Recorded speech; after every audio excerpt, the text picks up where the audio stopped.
tatalakayin natin ang isang mahalagang batas sa Pilipinas, ang Republic Act 8353 o yung tinatawag din na Anti-Rape Law.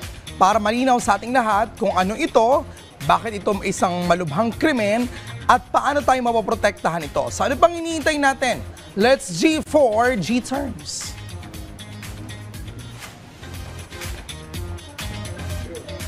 Ano po ba itong RA 8353? Ito po ay kilala sa tawag na Anti-Rape Law of 1997. Bago ito ay tinuturing po bilang krimen laban sa chastity. Sa ilalim ng batas na ito, muling dinidefine na ito ay tinuturing bilang crime against persons. Ibig sabihin, ito ay karahasan laban sa pagkatao, hindi lang sa babae o kalinisang puri. Dahil dito, ito ay tinuturing na pampublikong krimen. Ibig sabihin, kahit sino na may alam sa pangyari ay maaring magsampa ng kaso para sa biktima, kahit siya mismo ay urong ito. Ano ang maituturing na kung tawagin ay rape sa ilalim ng batas? Sa RA 8353, may dalawang paraan para masabing rape ang isang kaso.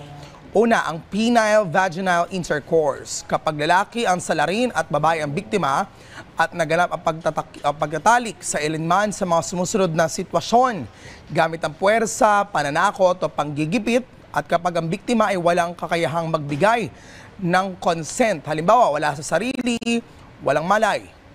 Kung ang biktima ay minor de edad or under 12 years old o may problema sa pag-iisip. Pangalawa, sexual assault, object, anal or oral rape. Kapag may pagpasok ng ari o bagay sa pribadong parte ng katawan ng biktima, kahit ano pang kasarian niya o ng salarin. Mahalagang tandaan na ito ay hindi lamang tungkol sa virginity, reputation o kalinisan. Kahit sino, babae, lalaki o kahit asawa o anuman ang kasarian ay pwedeng maging biktima. Mahalaga ang consent. Dapat malaya at voluntaryo na i-engage ang isang tao sa anumang gawain. Hindi kinakailangan na manlaban o magwala ang biktima para sabing walang consent. Ang tanong, bakit mahalaga ang pagbabago ng batas? Ano ang maaring maging epekto nito? Matapos palawigin ng batas, mas maraming uri ng panggagahasa o pang-aabuso ang naitatala. Hindi lang penile-vaginal intercourse, kundi pati oral, anal at object rape. Mas napalawak ang proteksyon laban sa ganitong klase ng krimen. Ginagawang mas responsibilidad ng lipunan ito at itinuturing ding paglabag sa karapatan ng tao sa dignidad at seguridad. Sa pamagitan ng mas maigpit na batas at mataas sa parusa, may deterrent o sense ng panakot o pantakot ang para sa mga balak gumawa nito. Pero gayunpaman, hindi nito sapat na napipigilan. Ano ang parusa laban dito? Itong sinasabing penile vaginal rape ay pwedeng parusahan reclusion perpetua, pagkakulong ng 20 hanggang 40 years. Kung may aggravating circumstances gaya ng armas o paggamit ng armas, marami o higit sa isang salarin, ang biktima ay bata, may sakit o may kapansanan, mas mabigat ang parusa. Tandaan po, ang parusa ay para sa sinumang gumawa ng krimen na ito, babae man o lalaki ang salarin at anuman ang kasarian ng biktima. Mahalagang paalala po ito ay hindi simpleng paglabag lamang sa moralidad, ito ay malubhang krimen.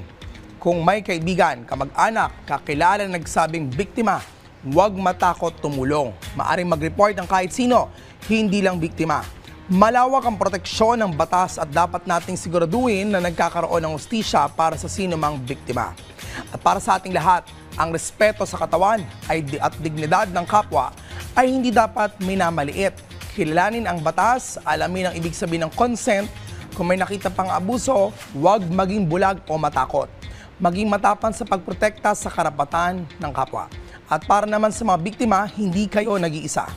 Yan po muna ang ating napag-usapan dito pa rin sa G-Terms.